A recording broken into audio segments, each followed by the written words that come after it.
کہ جمعے کو تو بال اتفاق عید کہا ہے نا ہماری حدیث نے، اس کی وجہ بتلاؤ کیا ہے؟ مثلا قربانی والی عید کی تو وجہ یہ ہے نا کہ حضرت ابراہیم علیہ السلام نے اپنے بیٹے کی حلق پہ چوری رکھی تھی، وجہ سمجھ میں آ گئی، عید کی توجیہ بھی سمجھ میں آ گئی ہے، اور سالانہ جب واپس وقت کو لوٹ کے آئے تو برکتیں لوٹا کے لاتی ہے اور لوگ اس سے استفادہ کرتے، بات سمجھ میں آ گئی ہے۔ لیکن جمعے میں بتلاؤ۔ سب سے پہلے حضرت مفکر اسلام شہزادہ غوث اعظم ڈاکٹر پیر سید عبد القادر جیلانی شاہ صاحب کی ویڈیوز کو حاصل کرنے کے لیے جیلانی میڈیا کے یوٹیوب چینل کو سبسکرائب کریں اور بیل آئیکن کلک کریں۔ ویڈیوز اچھی لگے تو تھمز اپ دیں۔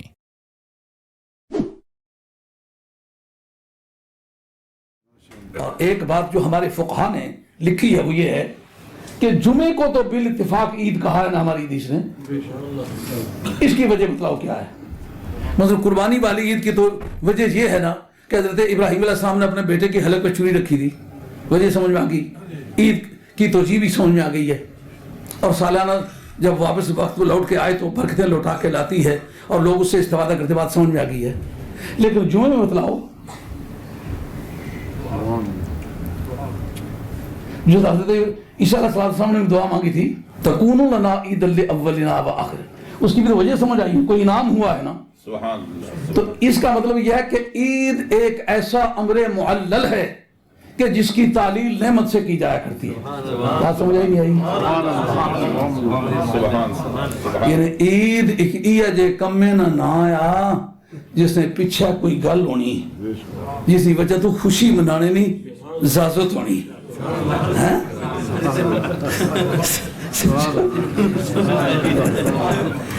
مائیا ہے میں سال ہے شاید ویڈنگ اینیورسری نہیں منانے گا، بڑی گل ہے، انہیں جتنے بھی آکڑے پھرنے والے نہیں منا لیا عام بشر ہے، وہ تھوڑی بوٹی عام بشر نہیں، تھوڑی ویڈنگ اینیورسری منا، لیکن دشمن اپنے بلانی نہ سہیلیاں کی جڑے پیار کرنے لگا، معلوم ہے جیسے اینیورسری ہونی ہے تو اپنے محبت والے لوگ کرتے بھائی مانا کی کوئی نہیں بلا،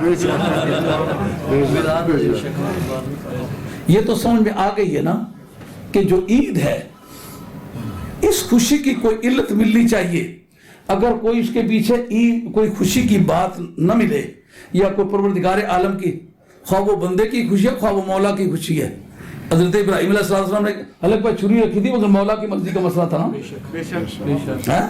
یہ جو ویڈنگ اینیورسری مناتی ہے یہ عید کرتی ہے، اس کے پیچھے کوئی خوشی کا معاملہ کوئی برکت کا معاملہ ہے۔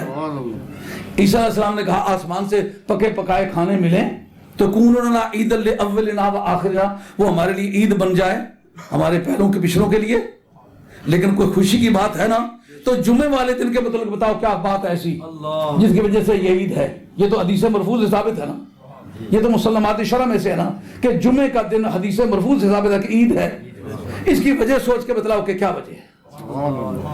اس کی وجہ یہ ہے، علامہ امام قسطلانی رحمۃ اللہ علیہ نے محابر الدنیا شریف کے اندر لکھا ہے اور باقی سارے سیرتگاروں نے لکھا ہے کہ اس کی وجہ یہ ہے کہ خلق آدم کا دن جمعہ ہے، اس لیے وہ میلاد آدم شمار اب جناب میلاد آدم ہر 8 دن کے بعد جب لوٹ کے آئے اذا نودی للصلاۃ من یوم الجمعۃ فاسعوا الی ذکر اللہ، تو کہتے ہیں بدعتیں شامل کر لی ہیں، اگر جمعے میں تم نے بدعتیں شامل کر لی ہو تو پھر اور ان کو کبھی بدعت نہیں کہتے ہو۔ بدعت کی تاریخ محدثین کے نزدیک کیا ہے؟ امام نووی آپ کی تہذیب الاسماء واللغات صفحہ 22 جلد اول اس کے اندر ہے احداث ما لم یکن فی عہد رسول اللہ صلی اللہ علیہ وسلم، بدعت اسے کہتے ہیں جو حضور علیہ السلام کے آخری سانس دنیا میں جو تھے نا ان کے بعد جو چیز مارز وجود میں آئی ہے اس وقت تک نہیں تھی وہ بدعت ہے، تو پھر اس کا مطلب یہ ہے قرآن مجید تو اس وقت تک جمع نہیں ہوا تھا نا، یہ بدعت ہے کہ نہیں؟ قبول کی گئی ہے کہ نہیں؟ جب ساری زندگی سرکار کے سامنے اسے 2 گتوں میں بند اس ترتیب کے ساتھ کبھی قرآن مجید کسی بھی میٹیریل میں نہیں رکھا گیا تو پھر یہ بدعت ہوا کہ نہ ہوا؟ اکیلا میلاد ہی بدعت ہے کہ پھر قرآن بھی اس معنی میں بدعت ہے جو معنی تم نے لیا ہوا ہے؟ بات خیال میں آ رہی ہے؟ کہتے جی یہ تو صحابہ کی अलैकुम बिसुन्नती व सुन्नतिल खुलफाए राशिदीन माहिदीन, गलत माना समझो। अशादुल उलमात शरह मिशकात शाह अब्दुल हक मुहद्दिस देहलवी इस पर लिखते हैं कि इसका माना ये नहीं है कि इनको जो ईजाद करेंगे वो सुन्नत कहलाएगा। क्यों? इसलिए कि खलीफा तो हजरत इमाम मेहदी आखिर ज़मान जब आएंगे तो वो भी खलीफा बरहक होंगे, खुलफाए राशिदीन में से वो। क्यों जनाब? खलीफा राशिद होंगे नहीं, तो फिर जमाने की फिर क्या कैद रह गई? अगर अलैकुम बिसुन्नती व सुन्नतिल खुलफाए राशिदीन माहदीयीन, फिर क़यामत तक आने वाले जितने भी खुलफा हैं, खुलफा में तो हजरत उमर बिन अब्दुल अजीज को भी शुमार किया गया है। अगर फिर ये जितने भी सही रास्ते पर चलने वाले खुलफा हैं वो खुलफाए राशिदीन ही हैं और उनका अमल जो है वो सुन्नत ही है, तो फिर ये कहना तो मुश्किल हो गया कि उसके बाद जो काम हो वो बिदअत होगा। फिर बिदअत की हैसियत कोई ना रही है। बिदअत की तारीफ मुहद्दिसीन के नजदीक ये है कि सरकार के आखिरी सांस के बाद जो अमल किया गया पहले उसकी नजीर नहीं थी, वो बिदअत है। अब जनाब वो बिदअत है, कहते हैं कि इसका सबूत लाओ। बुखारी जमे कुरान का चैप्टर, जिस वक्त जंगे यमामा में बहुत सारे सहाबा किराम जो कुर्रा हजरात थे, ये कारी का लफ्ज उस वक्त आलिम के लिए इस्तेमाल होता रहा। ये मौलवी का लफ्ज तकरीबन 200 बरस के बाद शुरू हुआ है। जैसा लफ्ज तफसीर है, ये सरकार के आयत में कभी नहीं इस्तेमाल हुआ इल्म तफसीर के लिए, तावील इस्तेमाल होता रहा। ला यालमु तावीलहु इल्लल्लाह, इसको बुनियाद बनाया है। सुभान अल्लाह। तो इसे कारी का लफ्ज इस्तेमाल होता था। अब जनाब वो कुरान जब शहीद हुए, हजरत फारूक आजम ने कहा अब हमें कुरान मजीद जमा करना चाहिए। अब फारूक हजरत सिद्दीक़ अकबर ने क्या जवाब में कहा? कैफा अफ़अलु मा लम यफ़अलहु रसूलुल्लाह सल्लल्लाहु अलैहि वसल्लम, मैं वो काम किस तरह करूं जो सरकार ने नहीं किया।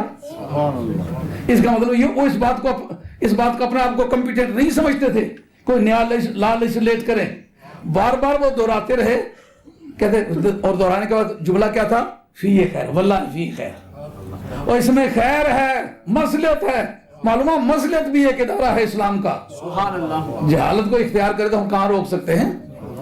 जुमे की बात है ना, जुमे को ईद कहते हो ना, इस ईद की वजह क्या है? मीलाद आदम है। अगर आदम का मीलाद ईद हो सकता है तो मीलाद मुस्तफा ईद क्यों नहीं हो सकता? सुभान अल्लाह, सुभान अल्लाह। उस पर जो बिदअत की बात करने लगा था वो ये था, हदाया शरीफ किताबुल अज़ान, उसका हाशिया नंबर 9, इसके मुतल्लिक है कि ये जो दूसरी अजान जुमे के नजर होती है, हजूर के जमाने में जो जुमे में 2 अजानें देते हो, एक अजान हुई दूसरी नहीं हुई। सिद्दीक़ अकबर रज़ियल्लाहु अन्हु के दौर में पहली अजान हुई है, दूसरी नहीं हुई। फारूक आज़म रज़ियल्लाहु अन्हु के दौर में पहली अजान हुई है, दूसरी नहीं हुई। क्यों? कब हुई है? पहली मरतबा हजरत उस्मान के दौर में हुई है। सुभान अल्लाह। हदाया शरीफ का मतलब बताता हूँ, हाशिया नंबर 9 बताता हूँ। उसके हाशिया नंबर 9 के तहत देखो, कहा जब पब्लिक का वेट बढ़ गया तो उनका पहली अजान पर सारे बंदे इकट्ठे हुए। ज़ौरा एक जगह है बाजार में, उसकी छत पे खड़े होकर एक और अजान दे दो। अब मुझे बताओ ये दूसरी अजान कहने का उन्हें हक किस तरह पहुंचा है? अगर हर चीज ही बिदअत है तो मुझे ये सोच कर बतलाओ। शाह अब्दुल हक साहब ने इस हदीस का माना ये नहीं किया कि खुलफाए राशिदीन जो है उनका हरफेल जो है वो सुन्नत होगा, बल्कि ये नबी पाक अलैहिस्सलातु वस्सलाम ने कबीला ज़ैदुन अदलन से इसका इतलाक किया है, जिसका माना ये कि वो इतने ताबे होंगे मेरी हदीस के कि अगर तुम मेरी हदीस को मालूम करना चाहो तो उनका अमल देखो, उनका अमल मुअल्लिम होगा मेरे अमल का, मेरी सुन्नत का। ये माना है। अगर ये माना होता है कि जो कुछ करे वो सुन्नत ही होगा तो फिर वो क्यों अपनी जुबान को रोकते? फिर वो काम किस तरह करूं? फारूक आज़म कहते किस तरह क्यों करो? वो नहीं बताया हुआ सरकार ने खुलफाए राशिदीन जो है उनका हर काम सुन्नत होगा। मालूम है ना, ये खुलफा के नजदीक माना था ना अहले इल्म के नजदीक माना है, ये तुम्हारी जहालत के नजदीक ये माना है। आई बात समझे? तो इमाम इब्न हज़म मक्की रहमतुल्लाह ने कहा ये जो तुम दूसरी अजान कहते हो ये किस इदारे में के तहत आती है? इदारा मसलत के तहत आती है। दूसरी अजान कहते हो उससे लोगों को बुलाते हो, जबकि दूसरी अजान साबित नहीं। कहा अगर कोई चीज साबित भी नहीं लेकिन जो काम करना चाहते हो वो तो साबित है।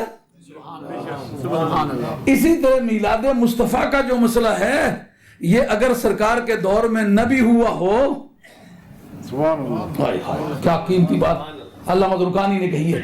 उनका इस पर एक इख्तिलाफ है कि जनाब सरकार दो आलम जो हैं वो 10वीं मुहर्रम को पैदा हुए हैं, 11वीं मुहर्रम को पैदा हुए हैं, 8वीं रबीउल अव्वल को पैदा हुए हैं, 9वीं रबीउल अव्वल को पैदा हुए हैं, 10वीं रबीउल अव्वल को हुए हैं, 11वीं रबीउल अव्वल को हुए हैं, 12वीं को हुए हैं, 13वीं को हुए हैं, रजब में हुए हैं, फलां महीने हुए हैं, फलां का ये सब रवायात मौजूद है। तो फिर ये किसने फैसला हुआ कि 12वीं रबीउल अव्वल में मक्के शरीफ में पैदा हुए? कहा चूंकि पहली तारीख से लेकर उनके दौर तक, चूंकि मक्के के इमाम थे ना, कहता उस दौर तक जो लोगों का हुजूम होना, जियारत के लिए आना, खड़े होकर सलाम पढ़ना, वहां हाजिरी देना, ये 12 रबीउल अव्वल को ये हमेशा होता रहा और सुबह के वक्त ही होता रहा। और मनाना किस बात का नाम है फिर? मजा आया कि ना? ईमानदारी से बताओ, इसका तोड़ है? आज तक मक्के शरीफ में उसी तारीख को मुसलमानों का हुजूम उसी अदा से होता है जो मीलाद के मनाने का तरीका है। और ऐसे हालात में जबकि वहाबियों की तरफ से जबरदस्त दबाव है, इस दबाव के होते हुए वहां का हुजूम 12 रबीउल अव्वल को उसी तरह लगे, तो मालूम हुआ ये सिलसिला इमाम हजरत मक्की ने अपनी आंखों से देख के लिखा है क्या मीलाद मुस्तफा मनाने के लिए और 12 तारीख के तय्युन के लिए काफी दलील है। लेकिन इस पर एक एतराज वारिद हुआ कि जुमे वाले दिन ईद आपने मुकर्रर फरमाई है, लेकिन उसमें तो फालतू इबादत मुकर्रर हुई है जिसने साबित किया है कि वाकई वो ऐसा दिन है। तो अगर ये भी उसी तरह का दिन था तो इसके लिए भी फालतू इबादत मुकर्रर हो जाती, पता चल जाता ये भी ईद है। चूंकि सोमवार को जो सरकार की विलादत पाक का दिन है, कोई इबादत फालतू मुकर्रर नहीं हुई, इससे पता चला ये उस इंपॉर्टेंस का, उस अहमियत का ये दिन नहीं है। उसका जवाब की तरफ खुद अल्लामा ज़रक़ानी ने दिया है। वो कहते हैं दरअसल बात ये है कि वो दिन है बरकत वाला, उसमें एक ऐसी साथ है जिसमें दुआरत नहीं होती, मगर है किसके लिए? नमाजियों के लिए। अगर कोई बंदा बेनमाजी है तो फिर उसके पोले पैसे है। दिन बरकत वाला है लेकिन मिठाई होगी, वो वक्त उसने अटेम्प्ट क्यों नहीं किया? का उसमें फायदा वो उठाए जो सीधे रास्ते पर चलने वाला है, जो इताअत करने वाला है। जनाबे रहमतुल्लाह अलैहि की बात आई, कहा मौला करीम मेरे रहमतों का झंडा क़यामत तक लहराता रहेगा। मैं सिर्फ कोई मोमिनों और मुखलिसीन और वलियों का नबी तो नहीं, उनमें तो गुनहगारों का भी नबी। मौला करीम इसमें कोई फालतू इबादत मुकर्रर ना हो, ताकि इसमें गाफिलों को भी फायदा पहुंचे, जाकिरों को भी फायदा पहुंचे। ये वजह है, उसमें फालतू इबादत मुकर्रर हुई है, इसमें फालतू इबादत। आई बात ख्याल में? अब आप बात को समझने में आपको इंशाअल्लाह जिंदगी में दिक्कत नहीं होगी। अब आप ही अजान फरमाएं। अगर वो मेरे और आप जैसे बशर हों तो कभी किसी इंसान को यह दावा करते देखा क्या मैं आदमी हूं? यानी अगर सरकार को नबूवत न भी मिलती तो पूरी कायनात की सरवरी का ताज सरकार के सर पर जचता था।